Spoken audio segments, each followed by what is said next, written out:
सुखदेव जी कहते हैं विस्तार से सूर्य वंश कहूंगा तो 100 साल में भी पूरा नहीं हो पाएगा। न शक्यते विस्तर तुम वक्तुम वर्ष सतैरपि, इसलिए संक्षेप में ही सुना दिया। भगवान नारायण के नाभि कमल से ब्रह्मा, ब्रह्मा के बेटा मरीचि, मरीचि के कश्यप, कश्यप के विवस्वान, विवस्वान पुत्र श्राद्ध देव मनु की श्रद्धा पत्नी से एक बिटिया भई इला देवी। परंतु राजा ने कहा मुझे तो बेटा चाहिए, तो वशिष्ठ जी ने बिटिया को ही बेटा बना दिया। बाद में 10 बेटा हो गए, इक्ष्वाकु, नृग, सरयाति, प्रसद, नवग, कवि, इन्हीं 10 से विस्तार हो गया सूर्यवंश का। सरयाति नाम के जो पुत्र थे उनकी बेटी सुकन्या ने गलती से च्यवन मुनि के नेत्र फोड़ दिए, तो च्यवन मुनि से ही उसका विवाह हो गया। बाद में च्यवन मुनि ने अश्विनी कुमारों को बुला के न जाने कौन सा च्यवन प्रास खाया कि बुढ़े से जवान हो गए, स्वस्थ देह हो गई। इन्हीं सरयाति जी के वंश में महाराज रेवत हुए, जिनकी पौत्री रेवती जी का विवाह कन्हैया के दाऊ दादा भैया से सानंद संपन्न हुआ, जो रेवती जी हैं। मनु महाराज के दूसरे पुत्र थे नभग, नभग के नाभाग, नाभाग के अम्बरीश हुए, जिन अम्बरीश का विरोध करने पर दुर्वासा मुनि को त्रैलोक्य में किसी ने आश्रय नहीं दिया। ब्रह्मा, विष्णु, महेश सबकी शरण में गए, पर सुदर्शन ने पीछा नहीं छोड़ा। भगवान की शरण में जब जाकर के कहा कि प्रभु आप तो ब्रह्मण्य देव हो, मुझे ब्राह्मण की रक्षा करो, तो भगवान ने स्पष्ट कह दिया अहम भक्त पराधीनो यस्वतंत्र एव द्विज, मैं भी पराधीन हूं भैया। अरे आप किसके अधीन हो सकते हो, आप तो परम स्वतंत्र हो। भगवान बोले क्या करें, जैसे एक कन्या विवाह के बाद ससुराल में डरी डरी सी आती है कि कैसे रहूंगी, क्या करूंगी, परंतु जब आत्मसमर्पण ससुराल में पूरी तरह कर देती है तो उसी ससुराल की संपत्ति की मालिकिन बन के बैठ जाती है। और एक दिन आता है कि पतिदेव घर में डरे डरे से घुसते हैं कि आज न जाने कितना सुनना पड़ेगा। बोलो राधे राधे, राधे राधे। ऐसे इन भक्तों ने अपना आत्मसमर्पण करके मुझे जगतपति को अपने वश में कर लिया है। नाना भांति नचायो भक्तन ने मोकू, बसी कुर्वंती माम भक्त्या सत्श्रियः सतपतिम यथा, मुझे बस में सदाचारी साध्वी नारी जैसे पातिव्रत के प्रताप से पति को वशीभूत कर लेती है, अपने अनुकूल बना लेती है। अब तुम अपना कल्याण चाहो तो जिसका अपराध तुमने किया उन्हीं की शरण में जाओ। तब बेचारे दुर्वासा जी 1 साल तक भगते फिरे और अम्बरीश के चरणों में गिरे। अम्बरीश ने कहा सरकार ऐसा ना करो, अपराधी ये दास है आपका। बोले भैया और बातें सब बाद में कर लेंगे, पहले सुदर्शन को शांत करो। तब अम्बरीश ने भगवत प्रेम की सौगंध दिलाई सुदर्शन को, यदि नो भगवान प्रीतः एकः सर्वगुणाश्रयः सर्वभूतात्म भावेन तुजो भवतु विज्वरः। भगवत प्रेम की शपथ सुन करके सुदर्शन शांत हो गए। दुर्वासा जी को कान पकड़ के कहना पड़ा अहो अनंत दासानाम महत्वम दृष्ट मध्य में। हे प्रभु आपके दासों का महत्व आज मैं भली भांति जान गया।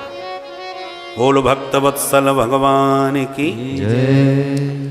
इन्हीं के वंश में आगे चल के युवनासु हो गए। युवनासु ने गलती से मंत्र पढ़ा, पानी पी लिया, तो इन्हीं के पेट से मानधाता हुए। मानधाता की 50 बेटियां सौबरी मुनि को ब्याही सुनरख में, और सौबरी मुनि से तो मानधाता की 50 बेटियों का विवाह हुआ। बाद में सौबरी मुनि को पश्चाताप भी हुआ, अहो इमाम पश्यत में विनाशम। पर इन्हीं के वंश में आगे चल के फिर त्रिशंकु हुए, सत्यव्रत हुए, हरिश्चंद्र हुए। हरिश्चंद्र के रोहित, रोहित के बाहु के सगर, सगर के 60,000 बच्चे हुए जो कपिल भगवान का अपमान करने से भस्म हुए। तब सगर की दूसरी रानी का बेटा असमंजस, असमंजस के अंशुमान, अंशुमान के दिलीप, दिलीप के भगीरथ हुए, जो भागीरथी गंगा को भोलेनाथ की जटाओं से धराधाम पर लाए, और ला करके जहां सगर पुत्रों की राख पड़ी थी उसका गंगा जी ने ज्यों ही स्पर्श किया, यज्जल स्पर्श मात्रेण ब्रह्मदंड हता अपि सगरात्मजा दिवम जगमुह केवलम देह भस्म भी। बोल गंगा मैया की जय। गंगा जी के स्पर्श से सबका उद्धार हो गया। इन भगीरथ के वंश में आगे चल के महाराज ऋतुपर्ण हो गए, सौदास हो गए, सौदास के अस्मक, अस्मक के नारी कवच, नारी कवच के खट्टवांग जो एक मुहूर्त में ही मुक्ति पा गए थे, खट्टवांग के दिलीप, दिलीप के रघु, रघु के नाम से रघुवंश चल पड़ा, रघु के बेटा अज, अज के बेटा दशरथ, और दशरथ जी के घर में श्री राम लक्ष्मण भरत और शत्रुघ्न लाल जी का प्रादुर्भाव होगा। बोल अयोध्या धाम की जय। एक श्लोक में राम कथा भी सुना दी। गुरुवर थे त्यक्त राज्यो व्यचरदनु वनम पद्म पदभ्याम प्रियाया पाणिस्पर्शाक्षमाभ्याम रजत पथरुजो यो हरीन्द्रानुजाभ्याम वैरूप्याच्छूर्पणख्या प्रिय विरहरुषा रोपिता भ्रू विजृंभ त्रस्ताब्धिर्बद्ध सेतुः खलदवदहन कौशलेन्द्रोवतान्ना। एक श्लोक में मानो पूरी राम कहानी सुना दी।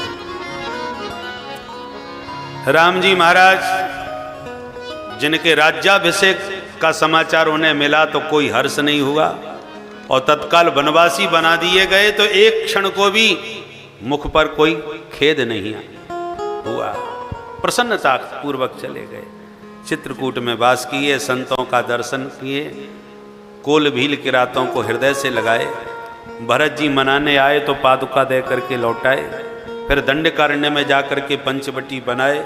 सूपनखा आई तो कुरूपा करके भगाई।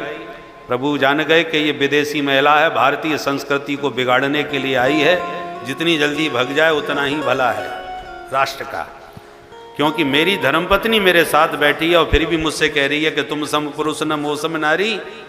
ये लज्जा और ये शालीनता से रहित नारी कोई विदेश की होगी?